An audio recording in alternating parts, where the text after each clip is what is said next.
Praise the lord. March 22వ తేదీ 2024. ఈ రోజు దేవుని వాగ్దానం.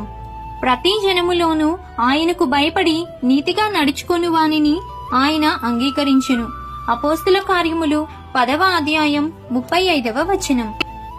యెహోవా తన ప్రజలకు విమోచనము కలుగజేయువాడు. ఆయన నామము పరిశుద్ధమైనది, పూజింపదగినది.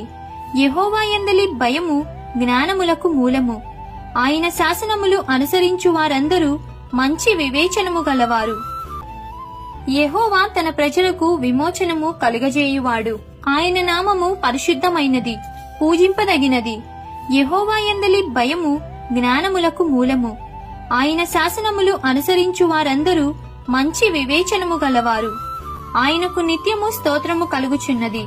కాబట్టి ఈ దిన వాగ్దానం మీ అందరి జీవితంలో నెరవేరాలని కోరుకుంటూ దేవుని సువార్తా పరిచర్యలో మీ సహోదరి. ఆమేన్.